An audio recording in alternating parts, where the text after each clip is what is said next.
Tragedi berdarah di kamar hotel, Map, 33, emosi lantaran mantan pacarnya, Ayu Puspitasari, 24, minta dibelikan iPhone, yang akhirnya berujung fatal, hingga korban dicekik lalu dibakar.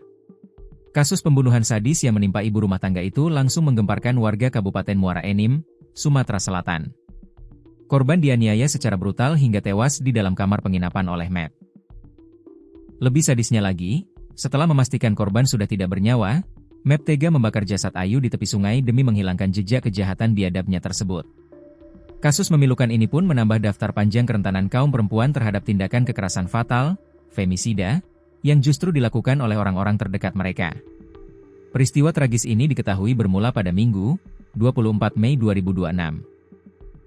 Ketika korban dan pelaku sepakat untuk membuat janji temu dan check-in di satu penginapan di Kabupaten Muara Enim.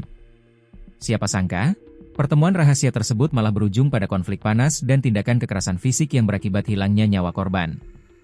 Dikutip dari Kompas.com, Kapolres Muara Enim, AKBP Henry Syaputra mengungkapkan bahwa pelaku tersulut emosinya setelah terlibat pertengkaran hebat dengan korban di dalam kamar hotel sekitar pukul 16 waktu Indonesia Barat. Berdasarkan hasil pemeriksaan, pelaku berdalih kesal setengah mati karena korban merengek meminta dibelikan telepon seluler merek iPhone. Pelaku sempat mengatakan kepada korban, kenapa tidak meminta dibelikan oleh suaminya. Karena emosi dan sakit hati, pelaku kemudian mencekik korban sambil menindih tubuh korban selama kurang lebih 10 menit hingga korban meninggal dunia di tempat, ungkap Henry saat menggelar konferensi pers, Jumat, 29 Mei 2026. Menyadari korban sudah tidak bernyawa, pelaku sempat pulang ke rumahnya untuk menyembunyikan perbuatannya. Namun, pada Senin, 25 Mei 2026, dini hari, pelaku kembali ke hotel dengan rencana terstruktur untuk menghilangkan jejak korban. Pelaku membungkus jasad Ayu menggunakan spray hotel, lalu memasukkannya ke dalam ember dari kamar mandi penginapan.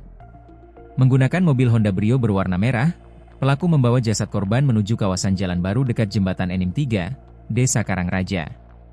Di tepi Sungai Enim, pelaku membeli bahan bakar jenis Pertalite dan menumpuk kayu untuk membakar tubuh korban secara sadis hingga menyisakan tulang belulang, lalu membuang sisa jasad tersebut ke aliran sungai.